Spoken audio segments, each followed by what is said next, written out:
The bridge that changed the map of Europe. I am extremely excited for this video. Just a couple of days ago, or it might have been last week, we were doing a video and I saw a quick detail that the tallest bridge in the world was in Europe. And I had no idea. We haven't seen it yet. I'm looking at a photo of it right now and it's absolutely absurd.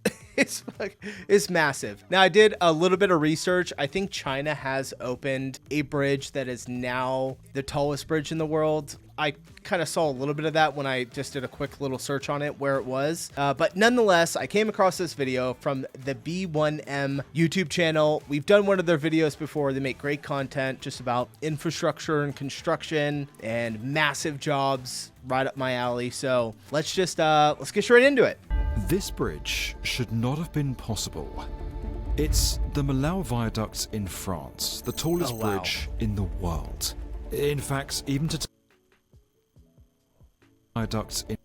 okay, this is insane. Holy shit. It's way taller than I thought. Now that I can actually see the cars driving. In France, the tallest bridge in the It's taller than the Eiffel Tower. world. All right. In fact, even today, in all of Europe, there are only 4 skyscrapers taller than it. It soars 340 meters above the Tarn Valley and stretches for 2.4 kilometers. For decades, its critics said it could never be built. When it was finished, it changed the map of Europe and could be seen from space. To construct it, the deck had to slide across 7 enormous towers in a technique that was so innovative, no one was really sure if it would work. And I was absolutely terrified. I was physically sick with apprehension. Was it the right decision? Can you imagine being like the architect or just an engineer on this job? Whew, the amount of stress. I used to build bridges, by the way.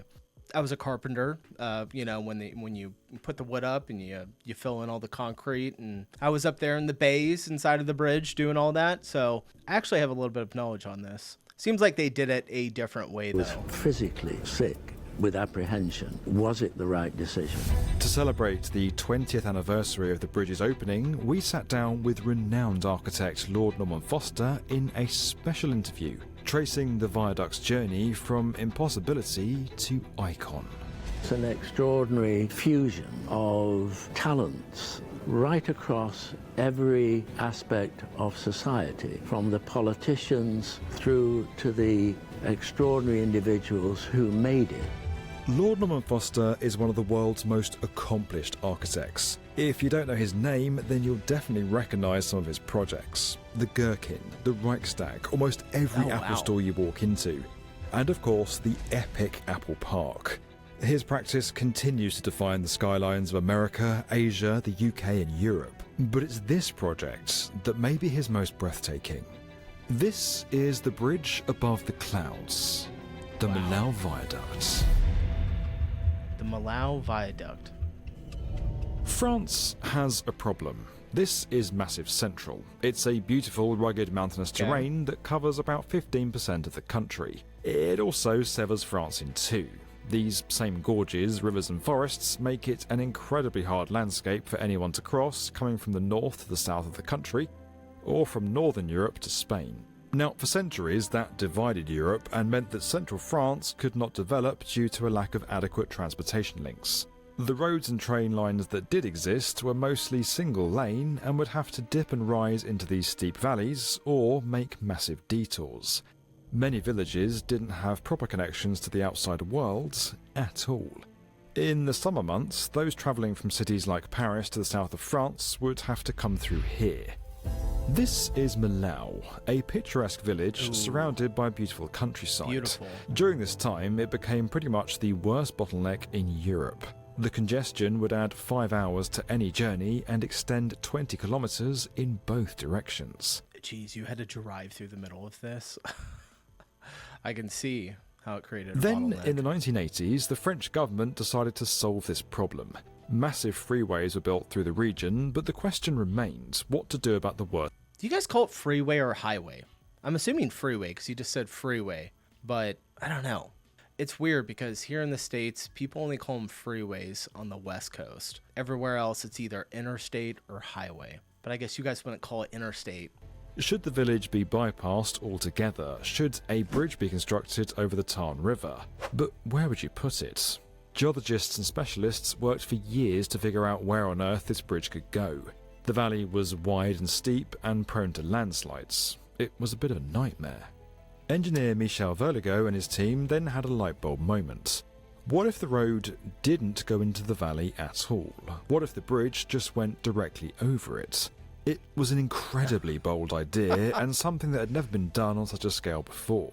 The French government thought Verligo was insane and the bridge was put to rest for the time being. In fact, if it hadn't been for the success of another bridge a few hundred miles away, the Millau Viaduct might never have happened. Verligo was working on the Pont de Normandie, which was completed in 1994. It's an incredible cable-stayed bridge that crosses the Seine right before it empties out into the ocean. Seeing this bridge convinced the French government that the Millau Viaduct might just be possible after all. Verligo had one condition. If the bridge was going to cross the Tarn Gorge, it would have to add to the landscape, not take away from it. It would have to be beautiful. And that is where architect Lord Foster came in. You only get one first impression. And it was just a meeting of minds. I mean, when we started to engage with each other and talk about the idea of the competition, it's rare that you engage with somebody and when you're talking issues of structure or aesthetics, that you find you're on the same wavelength. The chemistry was and is fantastic. Okay. An international competition was held to decide on the design for the bridge. It was not especially common for architects to be involved in massive national infrastructure projects like this, so Lord Foster would have to prove his worth. I think it's very rare. I think the government agency that was tasked with the idea of the competition realized environmentally it was so sensitive that there should be from the outset a visual aesthetic coupling to the engineering. A cable-stayed bridge was chosen over more traditional structures like a suspension bridge. Cable-stayed bridges are more efficient at carrying heavy loads and they can support a more slender deck. Where is that bridge are more at? efficient at carrying. Where is this? This has got to be in the UK somewhere? London? It seems like they're... Oh no, they're driving on the right side of the road. Heavy loads and they can support a more slender deck, meaning it's much nicer to look at. Everything about the viaduct was done to minimise its visual impact. Lord Foster even reduced the number of piers to 7 from the 9 that Verligo had initially proposed. Foster and Verligo's design won hands down. They put forward something more than just a bridge. It was an extension of the natural beauty of the valley itself. A philosophical concept, not just a functional one. I remember collaborating with Buckminster Fuller for the last 12 years of his life, and I remember him saying something like, I never try and make something beautiful, but at the end of the process, if it's not beautiful, then somehow it's wrong. Now, the real work began. Once plans for the bridge were officially announced, there was an outcry from locals and environmentalists. Like Lord Foster, many feared the natural beauty of the landscape would be ruined by a colossal bridge that was taller than the Eiffel Tower. There were also fears that while the bridge would assuage the bottleneck, it could negatively affect the economy of Millau. There was now more pressure on Foster and Verligo than ever before. This enormous, record-breaking bridge would also need to be invisible. Now, managing any business can feel like an impossible task. Even if it's not an invisible bridge taller than many skyscrapers in Europe, that doesn't mean business owners aren't reaching for the sky. And that's where today's video sponsor Odoo can help. To achieve your own impossible dream, you'll need Odoo's all-in-one management software that can keep track of invoicing, accounting, project management, website creation, and everything else. Odoo's CRM application is an extensive tool that helps you manage customer relationships with ease and efficiency. Each opportunity is organised by stages in the Kanban view. You can drag your opportunity across the pipeline to move them from stage to stage. Whether it's scheduling calls, managing meetings, or sending out quotes to clients, Odoo makes tracking your leads simple. Both incoming emails and internal exchanges are done from the same place. so you can access your entire decision history at any time and not get lost constantly searching your inbox for that one piece of crucial information. And they've even integrated ChatGPT, which can help you write emails when you're in a rush. Their integrated analytics tool can easily track revenue forecasts and team performance, so whether you're producing a YouTube video or building one of the world's most iconic bridges, you know exactly what stage you're at and if you're on budget. And speaking of budgets, your first Odoo application is free for life with unlimited hosting and support. So why not try it today? Now, let's get back to that amazing bridge in the clouds. At this stage, the piers would be taller than any building in Europe, and they'd be sitting in open fields with no other structures around them for scale. They would look even more gigantic. So, to balance this, Lord Foster wanted them to disappear into the sky. The idea that the column is faceted and is like a tuning fork, and you can see through it, that was simultaneously, visually slimming it, but at the same time responding to the expansion and contraction in a more economic way. So performance, economy, integrity, optimized structure all go hand in hand. The towers would get more slender as they rose, dividing into two prongs, more or less halving from the 24 metres wide at their base to the 11 metres width at the top. Now, while that's aesthetically pleasing, it also served another purpose as well. You see, the Millau Viaduct had another big obstacle to contend with: the wind. Wind speeds could blow through the Tarn Gorge at more than 130 miles an hour. The two prongs in each of the piers allowed for the deck above to move but be stable while the wind could pass through the gaps. It also allowed for the deck to expand and contract, as metal tends to do on warm days. This was another example of the harmonious relationship between engineering and architecture that this bridge demanded. But there was one pressing issue that kept Lord Foster awake at night. What colour should the bridge be? It sounds simple. I didn't even think. Yeah, that's a wild thought that he had to have had. But the choice could make or break the entire project. The viaduct couldn't exactly be bright red like the Golden Gate Bridge. That's not... Oh, I love red, the Golden Gate, the Golden Gate Bridge. I've been there a couple of times. It's really cool. I think they're always painting it though. Huge upkeep. Decision. It has enormous visual impact. If you decide that the landscape is the protagonist, is the main player, then that will lead you to doing those cables dark, because they would disappear into the landscape, but they would be dominant against the sky. If you make them light, they would disappear into the sky. Lord Foster realised that most people looking at the viaduct would be seeing it from below, either from the village or from the deck as they drove across it. So the bridge would need to blend in with the sky, not the valley around it. In the end, he chose grey. I was absolutely terrified. I was physically sick with apprehension.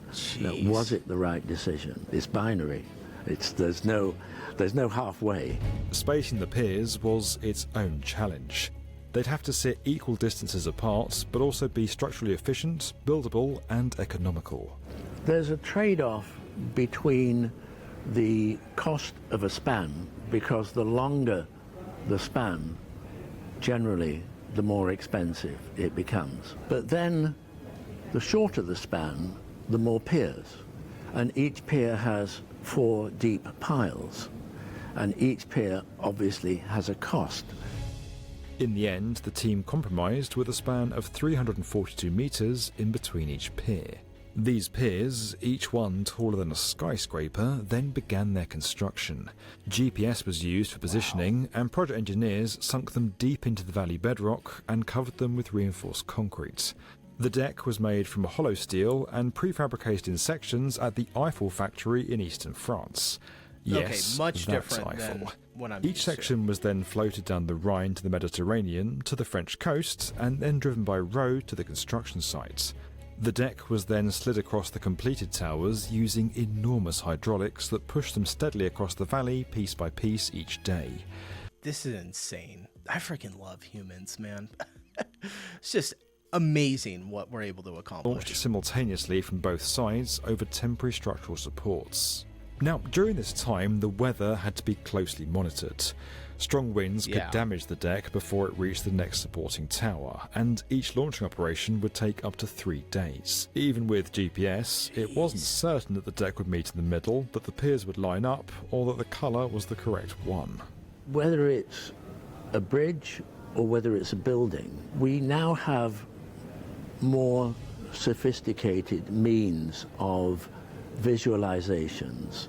But the truth is, until you actually see the real thing, you really don't know. The day the two halves were due to meet was a nerve-wracking one for everyone involved. In the end, it was achieved with millimetre precision.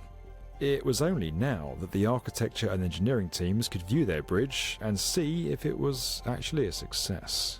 The relief, I can't tell you. And again, it's only when you come on the approach road and then, wonderfully, you realise it was the right decision.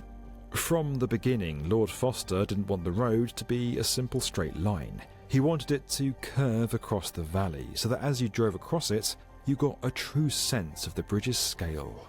It's on a 20-kilometre arc. When you drive over that bridge and it unfolds, so you're seeing the piers disappearing in perspective. The sides are transparent, and it's very, very difficult to find a bridge where you can drive over and you can actually see, you feel you're on that shelf. So you've got all the safety, all the protection, but you can see across. So it's the closest you can get to flight. And when that is literally above the clouds. Far from destroying the economy of Millau, the bridge became an instant icon and a tourist attraction in Yeah, this probably brought so many people there. I want to go see it. its own right. Visitors come far and wide to see the bridge and the village, but now there's no congestion. When I was last there, somebody came up to me and said something along the lines of, when you were doing this project, I protested it. This individual said, I just want to tell you, we were wrong. The road opened up this area of France and changed the map of Europe. Within 3 years, the bridge had paid for itself. The detour also saves around 40,000 tonnes of CO2 emissions from heavy goods vehicles alone. That's the equivalent of 40,000 trees absorbing emissions over 40 years. This viaduct illustrates, perhaps more than any other, the importance of good design and the power of involving architects in infrastructure projects. It shows that architects and engineers can achieve remarkable things when they truly work in harmony. It's really important to break down the barriers between the different parties, because in the end, all of these things are in the public domain. And in my experience, the more views, the better. Because of its beauty, this looks stunning. Oh my gosh. Wow. Bridge doesn't detract from the landscape around it, it only adds to it and elevates this place to new heights. And when you look at it, it's not a work of architecture, not a work of engineering, it's a work of infrastructure. It's unique. You can't compare it with anything else. I mean, you can talk about buildings and you can say, is it this building or that building? But there's only one Millau Viaduct. This video was sponsored by Odoo. You can learn more about that at the link below. Don't forget that we're These shots look absolutely insane of this bridge. Wow. I really enjoyed that. That is so cool. I had no idea it was in France. I was trying to guess because I even read the description and it didn't say anything about France in there. And I was like, where's this thing at? For some reason, I thought Norway, just because Norway has such a distinct landscape and mountainous landscape and then a lot of water that you have to get across, or like Sweden. But yeah, wild that it was in France. Okay, we're getting out of here. If you guys want to see any more videos like this, like construction, infrastructure, architecture, let me know in the comments below. Helps me just understand what you guys enjoy the most. I know I kind of am all over the place with my topics, but it's because I'm interested in everything. So, all right, getting out of here. Appreciate y'all watching. I'll see you in the next one. Peace.